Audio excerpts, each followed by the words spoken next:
بسم اللہ الرحمن الرحیم۔ شروع اللہ کے نام سے جو رحمان و رحیم ہے۔ نحمدہ نصلی علی رسول الکریم، اما بعد، اعوذ باللہ من الشیطان الرجیم، بسم اللہ الرحمن الرحیم۔ اللہم صلی علی محمد وعلی آل محمد کما صلیت علی ابراہیم وعلی آل ابراہیم انک حمید مجید۔ اللہم بارک علی محمد وعلی آل محمد کما بارکت علی ابراہیم وعلی آل ابراہیم انک حمید مجید۔ یا اللہ، یا رحمانو، یا رحیمو، یا صمدو، یا مہیمنو، یا کریمو، یا حلیمو، یا علیمو، یا علیو، یا عزیزو، یا حیو، یا قیوم، برحمتک نستغیث۔ لا الہ الا انت سبحانک انی کنت من الظالمین۔ لا الہ الا اللہ وحدہ لا شریک لہ، لہ الملک ولہ الحمد وہو علی کل شیء قدیر۔ قل هو اللہ احد اللہ الصمد لم یلد ولم یولد ولم یکن لہ کفوا احد۔ رب اشرح لی صدری ویسر لی امری واحلل عقدۃ من لسانی یفقہوا قولی۔ رب زدنی علما، آمین یا رب العالمین۔ رب یسر ولا تعسر وتمم بالخیر۔ عن ابی عمرو سفیان بن عبداللہ رضی اللہ عنہ عن سفیان بن عبداللہ ثقفی قال قلت یا رسول اللہ قل لی فی الاسلام قولا لا اسأل عنہ احدا غیرک قال قل آمنت باللہ ثم استقم، رواہ مسلم اور کما قال۔ الحمدللہ، آج ہم ایک اور حدیث کا مطالعہ کرنے جا رہے ہیں، اربعین نووی کی مستند احادیث۔ ابو زکریا کنیت یحییٰ بن شرف الدین، نام، دمشق کے ملک نووا کے نوائی گاؤں میں پیدا ہوئے اور 45 سال کی عمر پائی۔ آج ہم ان کی ایک اور حدیث کا مطالعہ کرنے جا رہے ہیں۔ لا ریب تیری روح کو تسکین ملے گی تو قرب کے لمحات میں قرآن پڑھا کر، آ جائے گا تجھے اقبال جینے کا قرینہ تو سرور کونین کے فرمان پڑھا کر۔ آئیے ایک اور حضرت محمد صلی اللہ علیہ وسلم کے فرمان کو پڑھیں گے، جس کی تلاوت میں نے کی ہے اس کا ترجمہ ملاحظہ کر لیتے ہیں۔ یہ اربعین نووی کی حدیث نمبر 21 ہے، اللہ تعالیٰ پر ایمان اور اس پر ثابت قدمی، اس کا عنوان ہے۔ آئیے اس کی کچھ ترجمانی دیکھ لیتے ہیں۔ حضرت سفیان بن عبداللہ ثقفی رضی اللہ تعالیٰ عنہ سے روایت ہے کہ میں نے عرض کیا، اے اللہ کے رسول صلی اللہ علیہ وسلم، مجھے اسلام میں ایک ایسی بات بتا دیجئے کہ پھر میں اس کو آپ صلی اللہ علیہ وسلم کے بعد کسی سے نہ پوچھوں۔ دیکھیں صحابہ کس طریقے سے پریکٹیکل چیزیں پوچھا کرتے تھے، عملی باتیں پوچھا کرتے تھے۔ تو آپ خود دیکھ رہے ہیں کہ کس طریقے سے یہاں پر ایک صحابی رسول صلی اللہ علیہ وسلم کیا پوچھ رہے ہیں، تو حضرت محمد صلی اللہ علیہ وسلم اس کا کیا جواب دے رہے ہیں؟ قل آمنت باللہ ثم استقم۔ نبی صلی اللہ علیہ وسلم نے فرمایا، پہلے زبان سے اقرار کرو کہ میں اللہ پر ایمان لایا۔ یہ وہ تربیت ہے، یہ وہ حکم ہے جو حضرت آدم علیہ السلام سے لے کر حضرت محمد صلی اللہ علیہ وسلم تک چلا رہا ہے۔ توحید کا بیان ہمیں نہ صرف حضرت آدم علیہ السلام نے دیا، بلکہ حضرت نوح علیہ السلام، پھر حضرت ابراہیم علیہ السلام، پھر حضرت موسیٰ علیہ السلام، حضرت عیسیٰ علیہ السلام، اور ختم ہوا حضرت محمد صلی اللہ علیہ وسلم پر۔ اور اسی سلسلے کو آگے ہر امتی نے آگے بڑھانا ہے۔ کیا کہا کہ قل آمنت باللہ ثم استقم، پھر اس پر ہمیشہ ثابت قدم رہو۔ یہ بھی جوامع الکلم میں سے ایک حدیث ہے کہ مختصر اور جامع، اور ایک سمندر کو اور دریا کو کوزے میں بند کر دیا ہے۔ مسلم کی حدیث ہے اور مستند احمد میں بھی شامل ہے۔ اس ترجمانی کے بعد آئیے کچھ اس کا مطالعہ قرآن اور احادیث کی روشنی میں کر لیتے ہیں۔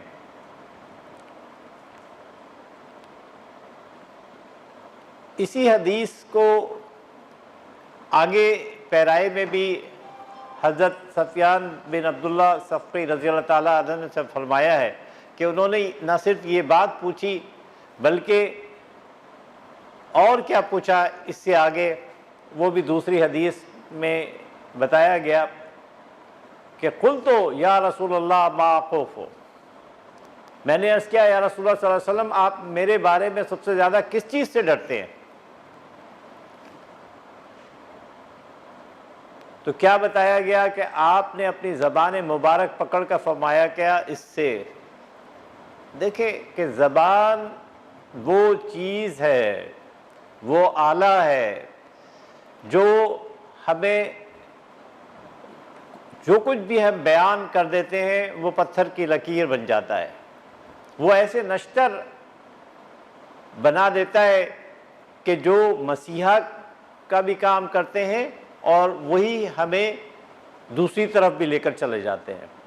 تو دوستو یہ زبان ہی ہے جو ہمیں جنت میں لے جائے گی اور یہی زبان ہے جو ہمیں جہنم میں لے جائے گی۔ یاد کریں اس حدیث کو جس میں حضرت محمد صلی اللہ علیہ وسلم نے دو چیزوں کے بارے میں، ایک تو زبان تھی اور ایک دوسری شرمگاہ کا، اگر اس کا کوئی شخص حفاظت کا ذمہ لے لیتا ہے تو اللہ تعالیٰ حضرت محمد صلی اللہ علیہ وسلم نے کیا کہا تھا کہ میں اس کی جنت کی ضمانت دیتا ہوں۔ تو دیکھ لیں کہ کس طریقے سے یہ باتیں بار بار مختلف پیرائے میں دہرائی جا رہی ہیں، بتائی جا رہی ہیں، سمجھائی جا رہی ہیں۔ تو اس حدیث میں بھی ایک اور بات جو پوچھی گئی، وہ ایک اور خوف، ایک اور تاکید جو کی گئی وہ یہ تھی کہ یہ زبان ہے جو انسان کو ایک جگہ سے دوسری جگہ لے کے چلی جاتی ہے، فتنہ کا باعث بنتی ہے۔ سورۃ حامیم سجدہ کی آیت ہے جس میں ثم استقاموا سے متعلق بیان کیا گیا ہے، بے شک وہ لوگ جنہوں نے کہا کہ ہمارا رب اللہ ہے پھر وہ اس پر ثابت قدم رہے، ان پر فرشتوں کا نزول ہوتا ہے کہ آپ لوگ ڈرو نہیں اور غمگین نہ ہو اور خوشیاں مناؤ اس جنت کی جس کا تم سے وعدہ کیا جاتا رہا ہے۔ تو دیکھ لیں کہ کس طریقے سے قرآن میں جو باتیں بیان کی گئی ہیں وہی احادیث اس کی ایکسپلینیشن، اس کی ترجمانی کرتی ہیں۔ استقاموا راہ ہدایت کے سلسلے میں تمام مصیبتوں کو برداشت کرنے کا نام ہے۔ جن لوگوں نے اللہ کی وحدانیت اور اس کی ربوبیت کا اعتراف کیا اور پھر اسی پر قائم رہے، اللہ کے ساتھ کسی کو شریک نہیں بنایا، اخلاص و احسان کے ساتھ اس کی اطاعت کی اور ترک اطاعت کے لیے ہیلے بہانے تلاش نہیں کیے، تو یہ ہے استقامت۔ آئیے اس استقامت کا جواب خلفائے راشدین سے لے لیتے ہیں کہ خلفائے راشدین نے اس استقامت کو کیسے بیان کیا۔ حضرت ابوبکر صدیق رضی اللہ تعالیٰ عنہ سے جب پوچھا گیا کہ استقامت کیا ہے تو فرمایا اللہ تعالیٰ کے ساتھ کسی کو شریک نہ کرو، وہی توحید کا درس۔ یہی بات جب حضرت عمر فاروق رضی اللہ تعالیٰ عنہ سے پوچھی گئی تو آپ نے کیا کہا کہ استقامت یہ ہے کہ امر و نہی پر قائم رہے۔ ایک دوسرا بنیادی پلر اسلام کا جس سے متعلق بات کر دی۔ یہی بات جب حضرت عثمان رضی اللہ تعالیٰ عنہ سے پوچھی گئی تو آپ نے کیا کہا کہ استقامت یہ ہے کہ عمل میں اخلاص کرے، اور یہی بات جب حضرت علی کرم اللہ وجہ سے پوچھی گئی تو آپ نے کیا فرمایا کہ استقامت یہ ہے کہ فرائض ادا کرے۔ گھوم پھر کر بات وہیں آ جاتی ہے کہ اللہ کی توحید پر اقرار کرنے کے بعد استقامت، اقرار کے بعد اقرار کو کہتے ہیں نہ کہ اقرار کے بعد فرار۔ یہ نہیں کہ اقرار کر لیا اللہ کی وحدانیت کا اور اس کے بعد ہیلے بہانے کر کے مختلف تعویلیں نکال رہے ہیں۔ استقامت اقرار کے بعد قرار کہہ لے یا اقرار کہہ لے، اور اقرار کے بعد کر لیا اس کو پھر فرار ہو گئے، یعنی اس کے بعد ہیلے بہانے اور حیل و حجت نکال لی۔ تو اقرار کے بعد اقرار کے بعد اقرار اور اقرار کے بعد فرار۔ آئیے اس کو امام راضی رحمۃ اللہ علیہ کیا کہتے ہیں۔ پہلا قول توحید پر استقامت اختیار کرنا۔ اس قول کی دلیل ابھی ہم حضرت ابو بکر صدیق رضی اللہ تعالیٰ عنہ سے سن چکے ہیں۔ اللہ کے علاوہ کسی اور کو الہ مت مانو، صرف اسی کی طرف توجہ کرو۔ علامہ بغوی رحمۃ اللہ علیہ حضرت عمر رضی اللہ تعالیٰ عنہ کا قول بتاتے ہیں کہ استقامت کا مطلب یہ ہے کہ اللہ تعالیٰ کے امر و نواہی پہ پابند رہو، لومڑی کی طرح ادھر ادھر پھسلنے کی کوشش مت کرو۔ دیکھیں کتنی کلیئر کٹ باتیں، یعنی اس کی ایکسپلینیشنز کر دی گئی کہ اب ہمیں کوئی لفظ ایڈ کرنے کی ضرورت ہی نہیں، کہ جو صلح صالحین ہیں، تبع تابعین ہیں، انہوں نے اس کی ایکسپلینیشن کیسے کر دی۔ حضرت عثمان رضی اللہ تعالیٰ عنہ فرماتے ہیں کہ استقامت کا مطلب یہ ہے کہ عمل میں اخلاص پیدا کرو، اور ابھی ہم حضرت ابن عباس رضی اللہ تعالیٰ فرماتے ہیں کہ فرائض کو ادا کرو، یعنی مختلف طریقے سے مختلف صحابہ کی آراء ہم نے دیکھ لی کہ اس استقامت کے بارے میں کیا ہے۔ حضرت حسن بصری رحمۃ اللہ علیہ فرماتے ہیں کہ استقامت کا مطلب یہ ہے کہ اللہ تعالیٰ کی اطاعت کرو اور گناہوں سے بچتے رہو۔ مختلف طریقے سے اس کی ایکسپلینیشن ایسے دے دی گئی کہ یہ اب ہماری دل کی گہرائیوں میں اتر جانی چاہیے۔ دوسرا قول اعمال صالح پر استقامت، وہی اسلام ایمان کے بعد احسان والا درجہ، کہ ہر زندگی کے پورے گوشے کے اندر، یعنی یہ نہیں کہ صرف نماز پڑھ رہے ہیں تو صرف وہیں پہ اللہ تعالیٰ کو یعنی آپ سمجھ رہے ہیں کہ دیکھ رہے ہیں، بلکہ اپنے ہر 24 گھنٹے کے اندر، ایک ایک منٹ کے اندر، ہر عمل کے اندر، دنیاوی عمل ہو یا دینی عمل ہو، جہاں کہیں پہ بھی کر رہے ہوں، وہ اس طریقے سے ہو کہ احسان کی روش اس میں نظر آنی چاہیے۔ سورۃ الاحقاف۔ بے شک جن لوگوں نے اقرار کیا کہ ہمارا رب اللہ ہے، پھر اس پر جم گئے، تو ان پر نہ کوئی خوف ہوگا اور نہ وہ حزن سے دوچار ہوں گے۔ دیکھیں اللہ تعالیٰ خود بتا رہے ہیں کہ اگر قل آمنت باللہ ثم استقم پہ جو لوگ ڈٹ گئے تو ان کو کسی قسم کی پریشانی دوچار نہیں ہو سکتی، کوئی حزن، کوئی خوف کسی قسم کا بھی ان کو دوچار نہیں ہو سکتے۔ ثم استقاموا، نبی صلی اللہ علیہ وسلم نے فرمایا جو کلمہ توحید پر مرتے دم تک ثابت رہا، اس نے اس پر استقامت حاصل کر لی۔ جلال الدین سیوطی رحمۃ اللہ علیہ بتاتے ہیں کہ ایک طویل حدیث ہے، اس کا خلاصہ صرف میں بیان کر دیتا ہوں کہ دیکھیں جس طرح بچے کے نشتر لگنے کے وقت اسے بہلا پھسلا لیا جاتا ہے، اور اعتذار والے مومن کو انہی جلسیوں میں بہلا کر چپکے سے بلا شائبہ تکلیف اس کی روح جسم سے نکل جائے، یعنی اللہ بتایا جا رہا ہے، حضرت محمد صلی اللہ علیہ وسلم بتا رہے ہیں کہ کس طریقے سے ایک مومن کی روح کو نکالا جاتا ہے، کہ روح کا یاد کرے کہ حضرت محمد صلی اللہ علیہ وسلم کا آخری ٹائم ہے، دنیا سے کوچ کا وقت ہے، اور کس طریقے سے جو کچھ بھی چیزیں تھیں وہ اللہ تعالیٰ نے ان کو بھی دکھائیں. اور پھر حضرت اسرائیل علیہ السلام سے پوچھا گیا، حضرت جبرائیل علیہ السلام سے پوچھا گیا کیا میری امت کو بھی یہی سب کچھ ہوگا؟ کہنے لگے ہاں. تو دیکھیں کس طریقے سے وہ باتیں حضرت محمد صلی اللہ علیہ وسلم کو بھی کر کر دکھلا دی گئیں، اور پھر بتا دیا گیا کہ اس وقت بھی شیطان پیچھا نہیں چھوڑتا، اور جب جس مومن کی روح آسانی سے نکال لی جاتی ہے تو شیطان پچھاڑیں کھاتا اور کہتا ہے کہ میرے ہاتھ سے شکار نکل گیا. کیوں؟ کہ وہ حدیث یاد کر لیں کہ صرف ایک ہاتھ رہ جاتا ہے جنت میں جانے کے لیے، اور پھر وہ جہنم کسی حرکت کر کر جہنم میں چلا جاتا ہے.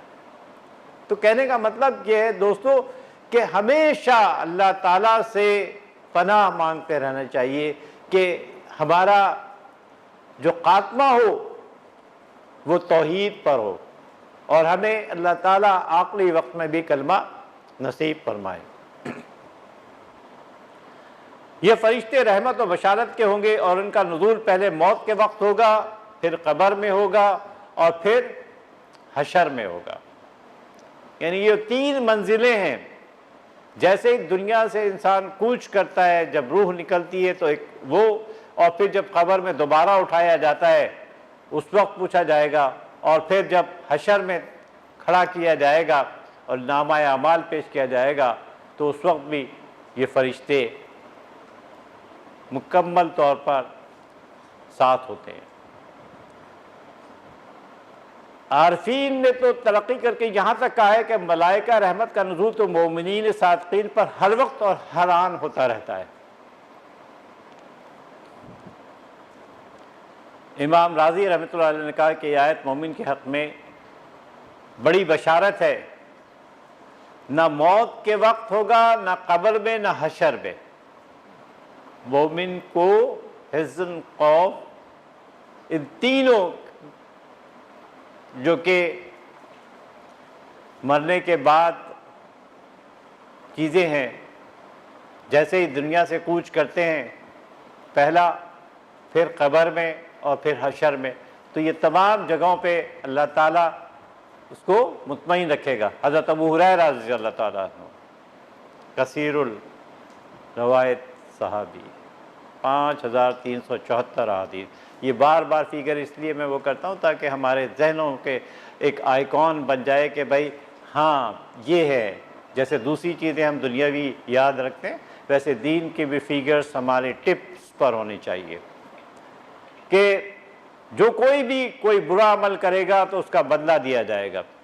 جب بھی کوئی آیت اس قسم کی نازل ہوتی تو صحابہ کا ایک رد عمل آتا کہ بہت پریشانی ہوئی، اور رسول اللہ صلی اللہ علیہ وسلم کے پاس تشریف لے گئے کہ بھئی یعنی وہی وَمَن يَعْمَلْ مِثْقَالَ ذَرَّةٍ خَيْرًا يَرَهُ وَمَن يَعْمَلْ مِثْقَالَ ذَرَّةٍ شَرًّا يَرَهُ. فا اور وا. تو کہنے کا مطلب یہ ہے کہ یعنی کوئی چیز اگر کسی پہاڑ کی کوہ میں بھی چھپ کر کی ہوگی وہ بھی سامنے آ جائے گی. جب یہ بات بتائی گئی تو صحابہ حضرت محمد صلی اللہ علیہ وسلم کے پاس گئے اور ان سے پوچھا تو انہوں نے بتایا کہ مسلمانوں کو جو بھی تکلیف پہنچتی ہے تو وہ اس کے گناہوں کا کفارہ ہوتی ہے. یعنی کس طریقے سے مثال دے کے سمجھایا جا رہا ہے کہ اگر ٹھوکر بھی لگتی ہے اور ایک معمولی سی کانٹا بھی چبھتا ہے تو وہ بھی اس کے گناہوں کا کفارہ ہوتا ہے. تو دوستو یعنی دیکھ لیں کہ کس طریقے سے ایک ایک بات سمجھائی جا رہی ہے کہ یہ مت سمجھو کہ جہاں سختیاں ہیں تو وہاں پر اللہ تعالیٰ نے ایک ایک چیز ایک ایک اس کے اوپر ثواب دیا ہوا ہے. انسان جب صرف یعنی نیکی کا یعنی ارادہ کرتا ہے، ابھی نیکی کی بھی نہیں ہے، تو وہ اس کے نامہ اعمال میں یعنی اس نیت کے لیے ایک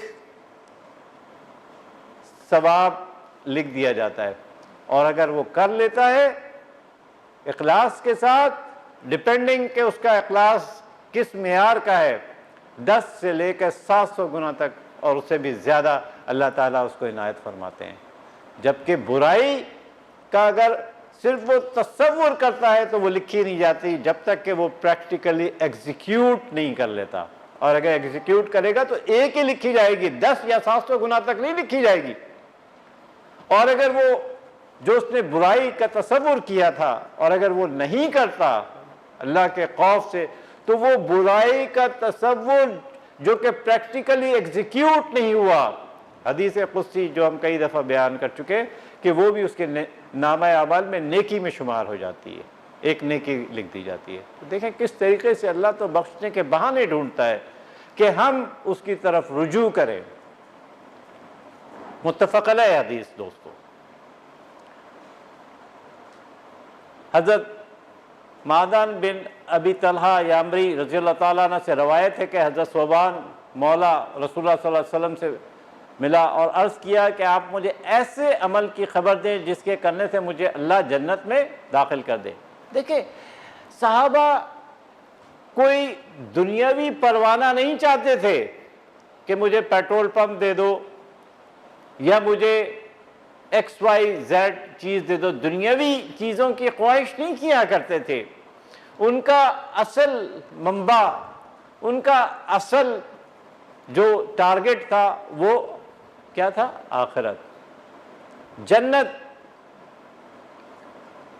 کہ کبھی بھی جو بھی سوال آپ نے دیکھا ہوگا کہ جب بھی پریکٹیکلی کوئی بات پوچھی جاتی تھی تو اس کا منشا، اس کا منبع، اس کا اینڈ پوائنٹ یہی ہوتا تھا کہ میں کس طریقے سے جنت میں داخل ہو جاؤں۔ مولا کہتے ہیں غلام کو، آزاد کردہ غلام۔ تو 3 دفعہ پوچھا گیا، خاموش رہے۔ پھر کیا جواب دیا؟ میں نے رسول اللہ صلی اللہ علیہ وسلم سے اس بارے میں سوال کیا تو آپ صلی اللہ علیہ وسلم نے فرمایا تجھ پر اللہ کی رضا کے لیے سجدوں کی کثرت لازم ہے۔ تو جب بھی کوئی سجدہ کرتا ہے تو اللہ اس سجدے کے سبب تیرا ایک درجہ بڑھا دیتے ہیں اور اس کے ذریعے تیری ایک قطع مٹا دیتے ہیں۔ دیکھیں یعنی یہی نہیں کہ صرف یعنی آپ کی نیکیاں بڑھ رہی ہیں بلکہ برائیوں کا بھی خاتمہ ہوتا چلا جاتا ہے، اور جب سچی توبہ کرتے، توبۃ النصوح کرتے ان 5 قیود کے ساتھ، تو پھر اللہ جو ان کی سیئات ہے، جو ہماری سیئات ہے، اس کو کس میں بدل دیتا ہے؟ نیکیوں میں بدل دیتا ہے۔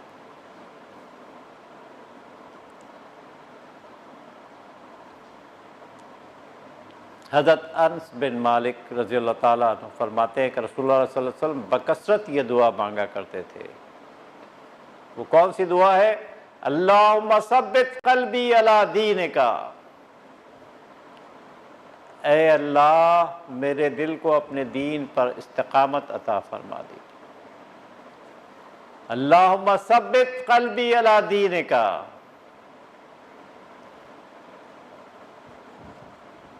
ایک مرد نے عرض کیا اے اللہ کے رسول آپ کو ہمارے بارے میں اندیشہ ہے حالانکہ ہم آپ پر ایمان لا چکے ہیں اور جو دین آپ لائے ہیں اس کی تصدیق کر چکے ہیں۔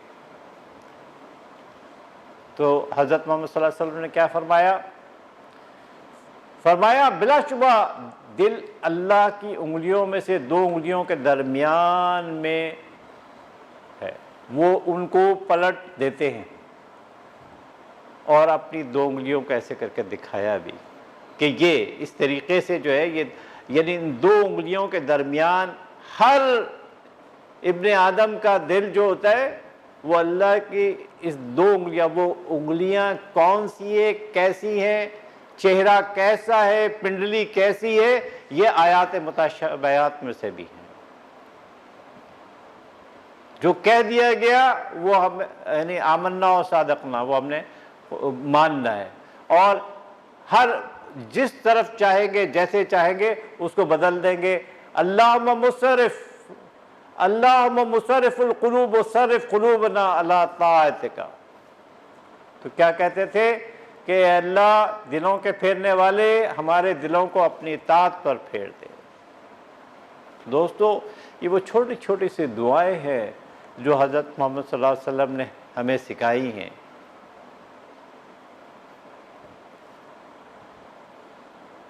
صحیح مسلم کی حدیث، حضرت ثوبان نبی اکرم صلی اللہ علیہ وسلم کے آزاد کردہ غلام نبی اکرم صلی اللہ علیہ وسلم کا یہ فرمان نقل کرتے ہیں. کیا کہتے ہیں؟ ثابت قدم رہو، تمام اعمال کا تم کسی صورت احاطہ نہیں کر سکتے. سورہ تغابن کی وہ آیت یاد کر لیں کہ انسان یعنی اتنا ہی بوجھ ڈالا جاتا ہے جتنا کہ اس کے اندر قوت ہوتی ہے. اور وہ سورہ بقرہ کی آیت نمبر 286 کا اگر ترجمہ دیکھ لیں، اس آیت کو اگر دیکھ لیں کہ لا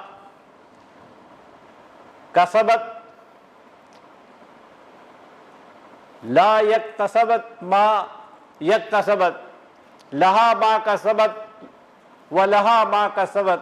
یعنی کہنے کا مطلب یہ ہے کہ اللہ تعالیٰ اتنا ہی بوجھ ڈالتا ہے جتنا کہ ایک انسان برداشت کر سکتا ہے، جتنا کہ اس کا شاکلہ اس چیز کی اجازت دیتا ہے. اس سے زیادہ اس کے اوپر بوجھ نہیں ڈالتا.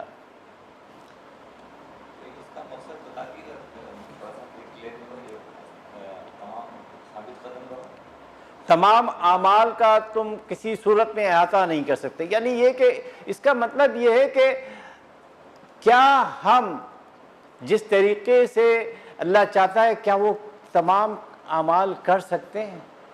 یاد کریں وہ حدیث حضرت محمد صلی اللہ علیہ وسلم کی، کیا کوئی فرد صرف اپنے اعمال کی بنیاد پر جنت میں جا سکتا ہے؟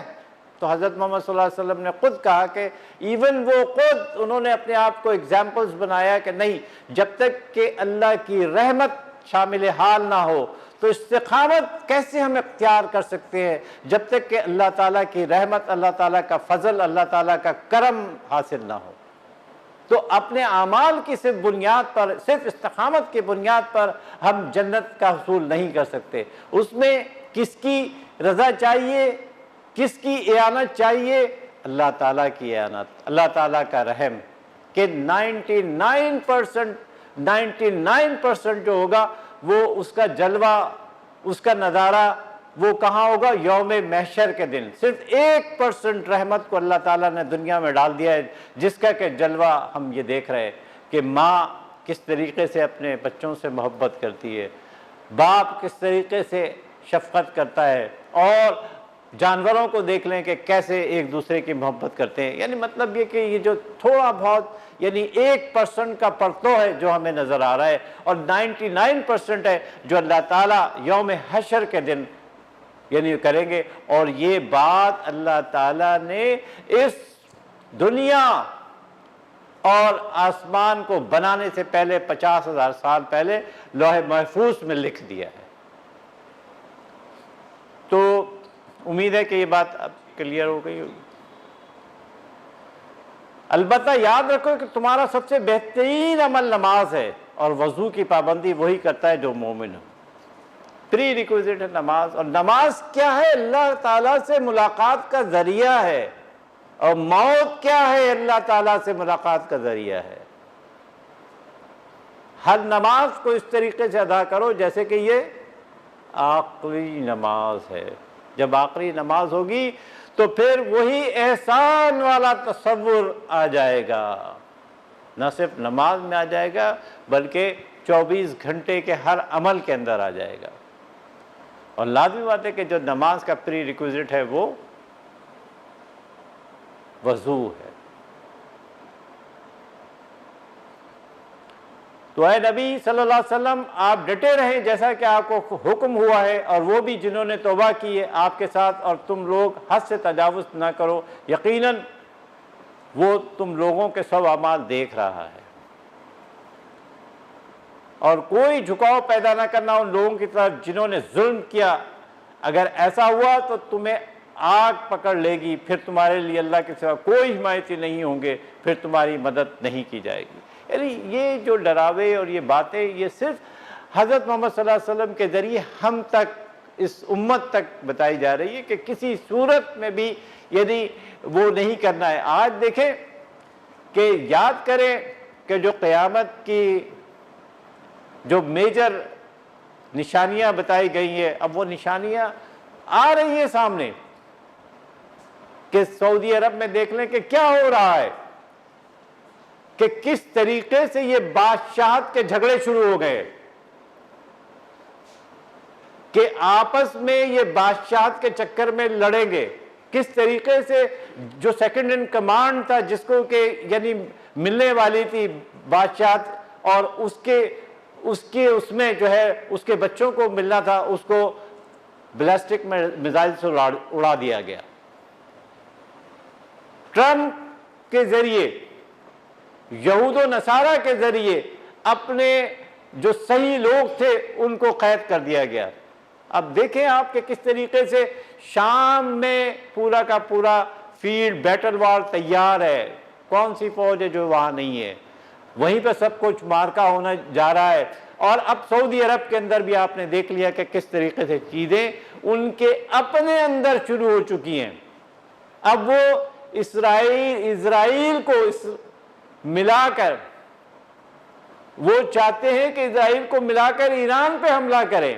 یعنی اب اندازہ کریں کہ کس طریقے سے چیزیں جو ہے وہ یعنی سامنے آتی چلی جا رہی ہیں۔ یعنی اسی طرف ہم جا رہے ہیں جس طرف کہ حضرت محمد صلی اللہ علیہ وسلم کی احادیث ہمیں بتاتی ہیں کہ یہ آپس میں لڑیں گے۔ آپ نے خود دیکھ لیا کہ کس طریقے سے یعنی بادشاہت اپنے آپ کو بچانے کے لیے ٹرمپ کی حمایت حاصل کی گئی، اور جو ٹرمپ کے دشمن تھے، جو یہود و نصارہ کے دشمن تھے، ان سب کو اریسٹ کر لیا گیا، ان سب لوگوں کو اریسٹ کر لیا گیا۔ اور اب جو کچھ بھی ہونے جا رہا ہے، کیا اسرائیل سعودی عرب کا معاون و مددگار ہو سکتا ہے؟ کبھی بھی نہیں، کبھی بھی نہیں۔ قرآن کی ان آیت کو کہاں لے کے جاؤ گے کہ یہ یہود و نصارہ کبھی بھی مسلمانوں کے ساتھی نہیں ہو سکتے، ان سے میل ملاپ نہیں کرنا ہے۔ لیکن آج آپ دیکھ لیں کہ جو حشر پاکستان میں ہو رہا ہے، اس سے زیادہ وہ جو جہاں پہ یہ یعنی مرحمت العظمیٰ تھرڈ ورلڈ وار ہونے جا رہی ہے، جو سٹیج سجا ہوا ہے شام کے اندر، اس کی کیسے کڑیاں ایک دوسرے سے ملتی چلی جا رہی ہیں۔ ابھی کچھ عرصے تک ہم یہ تصور بھی نہیں کر سکتے تھے کہ یہ بادشاہ اپنی بادشاہت کو بچانے کے لیے کس طریقے سے لڑیں گے، اور کس طریقے سے یہ اسرائیل کو جو دشمن ہے اس کوڑے کو اللہ تعالیٰ ان کے اوپر استعمال کر رہا ہے۔ اس کا ابھی یعنی اینڈ ہونا ہے، حضرت عیسیٰ علیہ السلام نے آنا ہے اور اس کا اینڈ کرنا ہے، لیکن اس سے پہلے کس طریقے سے گریٹر اسرائیل کا جو کچھ بھی ہونے جا رہا ہے وہ ہوگا، کس طریقے سے آپ اور ہم دیکھ رہے ہیں کہ تمام چیزیں اس طرف جا رہی ہیں۔ تو اے نبی صلی اللہ علیہ وسلم، آپ اسی کی دعوت دیتے رہیے اور جمے رہیے جیسا کہ آپ کو حکم دیا گیا ہے، اور ان کی خواہشات کی پیروی نہ کریں۔ کیا تم نے یہ سمجھ رکھا ہے کہ یوں ہی جنت میں داخل ہو جاؤ گے؟ حالانکہ ابھی تک تو تمہارے اوپر وہ حالات و واقعات وارد ہی نہیں ہوئے جو تم سے پہلوں پر ہوئے تھے۔ یاد کریں وہ حدیث، حضرت محمد صلی اللہ علیہ وسلم کعبے کا پردہ پکڑ کر آرام فرما رہے ہیں تکیے سے، اور حضرت قباب رضی اللہ تعالیٰ عنہ آتے ہیں اور شکایت کرتے ہیں کہ اے اللہ کے رسول، یہ حضرت قباب رضی اللہ تعالیٰ عنہ وہی ہیں جن کو کہ انگاروں پہ لٹایا گیا، اور جب وہ انگارے اس وقت بجھتے تھے کہ ان کی چربی پگھل کر اس پر جاتی تھی اور تب وہ انگارے بجھتے تھے، اتنی یعنی ظلم و ستم کی انتہا ہو گئی تھی۔ تو آپ نے کہا کہ اللہ کے رسول دعا، آپ ہمارے لیے دعا کیوں نہیں کرتے؟ تو حضرت محمد صلی اللہ علیہ وسلم نے، یہ قرآن کی آیت تو تھی، پھر بتایا کہ تم جلدی کر رہے ہو اے قباب رضی اللہ تعالیٰ عنہ، آپ جلدی کر رہے ہیں، ابھی تو وہ چیزیں ہوئی نہیں جو کہ پچھلی قوموں کے لوگوں نے برداشت کی تھی، کہ ان کو زندہ گاڑ دیا جاتا تھا اور پھر آرا چلا کر دو کر دیے جاتے تھے، اور پھر بھی ان کا وہی ایک کلمہ رہتا تھا کہ توحید پر ہمیشہ اٹل رہتے تھے اور اللہ کی وحدانیت پر قائم رہتے تھے۔ ابھی تو وہ چیزیں ہوئی نہیں، اور ان کو لوہے کی کنگھیوں سے ان کے گوشت اکھیڑ دیے جاتے تھے اور ان کی ہڈیوں کو یعنی زخمی کر دیا جاتا تھا، لیکن پھر بھی وہ اس سے نہیں ہوتے تھے۔ ابھی یہ اسی اس کے اندر انشاءاللہ وہ تمام چیزیں آ جائیں گی۔ ابھی تو یعنی کوئی چیز ہوئی نہیں ہے۔ دیکھیں یہ وہی حدیث ہے، خباب رضی اللہ تعالیٰ عنہ شکایت کر رہے ہیں کہ یا رسول اللہ صلی اللہ علیہ وسلم آپ ہماری امداد کے لیے کیوں دعا نہیں کرتے؟ تو جیسے کہ ابھی میں نے بتایا کہ چیر کر دو ٹکڑے کر دیتے تھے، لوہے کی کنگھیوں سے ان کے گوشت نوش لیا جاتا تھا، لیکن وہ اف تک نہیں کہتے تھے۔ اللہ کی قسم یہ معاملہ پورا ہو کر رہے گا تب اسلام کو غلبہ حاصل ہوگا۔ اور دیکھا کہ حضرت محمد صلی اللہ علیہ وسلم کی جو باتیں تھی، جو کہا ہوا تھا وہ پتھر کی لکیر تھا، اور کس طریقے سے جس جگہ سے نکلے تھے اسی خانہ کعبہ میں، اسی مکہ میں کچھ عرصے کے بعد کس طریقے سے آئے اور کس طریقے سے فتح حاصل کی، اور پھر امن و امان کا دور دورہ کیسے ہوگا کہ صنع یمن سے لے کے اکیلی عورت حضر موت تک سفر کرے گی، مگر اسے اللہ کے سوا کسی چیز کا خوف نہیں ہوگا۔ انسان تو کیا، کسی بھیڑیے کو یہ جرت نہیں ہوگی کہ کسی کو بھیڑیا کھا جائے، اور یہ دور آنا ہے واپس۔ یہ جو ہماری پٹائی اور ہماری بدبختی جو ہم نے اپنے ہاتھوں سے اپنے لیے کی ہوئی ہے، اس کے بعد ایک دور آنا ہے اور یہی سب کچھ ہوگا، اور اس کے بعد اس دنیا کا خاتمہ ہوگا۔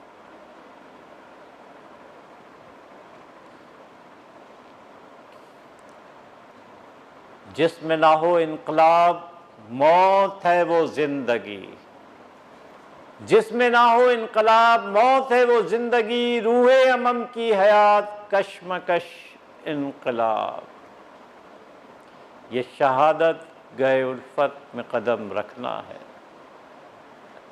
لوگ آسان سمجھتے ہیں مسلمان ہونا، ہزار دام سے نکلا ہوں ایک جنبش میں، جسے غرور ہو آئے کرے شکار مجھے۔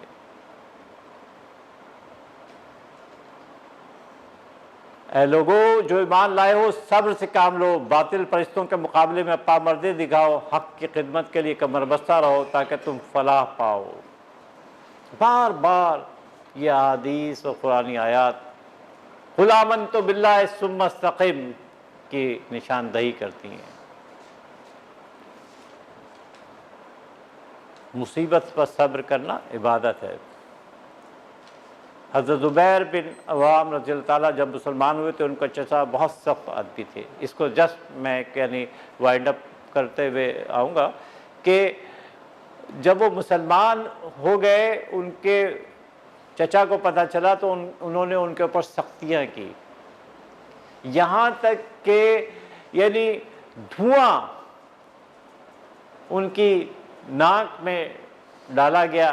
انہوں نے کہا یہ جو اسلام میں لے آیا ہوں اسلام چھوڑنے والی چیز نہیں ہے،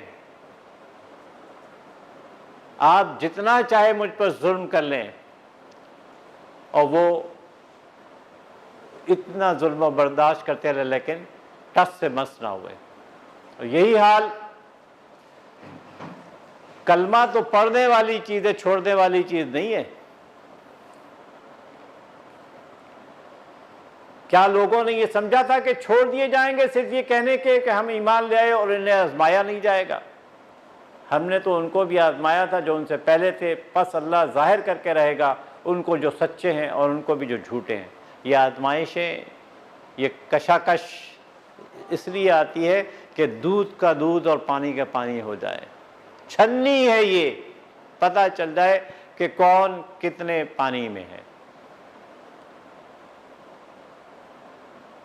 شہادت سیدنا قبیب رضی اللہ تعالیٰ عنہ، یہ بھی ایک پورا واقعہ ہے اور کس طریقے سے اللہ تعالیٰ نے یعنی مدد فرمائی اور اس کی جو وہ تھی اطلاع تک حضرت محمد صلی اللہ علیہ وسلم کو دے دی گئی. اس کا پورا بیان میں نہیں کرتا، صرف یعنی یہ بتانا مقصود ہے کہ کس طریقے سے لوگوں نے یعنی شہادتیں دی ہیں، صحابہ نے شہادتیں دی ہیں. وہی قل آمنت باللہ ثم استقم کا منہ بولتا ثبوت تھے. ان کی شہادت کا یہ میں پڑھ کر اسی کو اس پہ خاتمہ کریں گے انشاءاللہ. جب نکلتی جان ہے اسلام پر تب نہیں پرواہ مجھ کو جان کی. جب نکلتی جان ہے اسلام پر تب نہیں پرواہ مجھ کو جان کی. کیوں نہ دوں کامل خوشی سے اپنی جان، چاہیے مجھ کو رضا رحمان کی. چاہیے مجھ کو رضا رحمان کی. آرزو پنہاں میرے سینے میں تھی، اس دل مشتاق پر ارمان کی. آنکھ کر لیتی زیارت وقت نزاع، داعیے حق ہادی ایمان کی. اے خدا پہنچا انہیں میرا سلام، جان جن پر میں نے بھی قربان کی. یعنی ان کا بذریعے وہی حضرت محمد صلی اللہ علیہ وسلم کو بتا دیا گیا کہ کس طریقے سے ان کی شہادت ہوئی اور پھر بھیجا گیا یعنی صحابہ کو، تو ان کی لاش کو اوپر اٹھا لیا گیا تھا. یعنی یہاں پہ وہ نہیں رکھا گیا، یعنی اس طریقے سے ڈھک دیا گیا تھا کہ کچھ اس کے چیزیں گوشت وہ کرنے آئے تھے تو اس کو اس طریقے سے ڈھک دیا گیا، اس طریقے سے چھپا دیا گیا جانوروں کے ذریعے کہ وہ ان خبیث لوگوں کو جنہوں نے ان کو خریدا تھا، جو ان کو یعنی وہ کرنا چاہتے تھے، ان کی لاش کے ساتھ بھی یعنی بے حرمتی کرنا چاہتے تھے، اللہ تعالیٰ نے ان کو بچا لیا. استقامت کے ثمرات داخلی ہیں، محبت الہی، تسلیم و رضا، رضائے حق پہ راضی رہ یہ حرف آرزو کیسا. خدا خالق، خدا مالک، خدا کا حکم تو کیسا. صبر و توکل. خارجی کیا ہے؟ اللہ کی اطاعت اور اللہ کی مکمل عبادی، جہاد فی سبیل اللہ. صرف ایک قرآنی آیت اور میں پیش کروں گا، اس کے بعد اس کو ختم کرتے ہیں کہ 8 چیزیں ایسی ہیں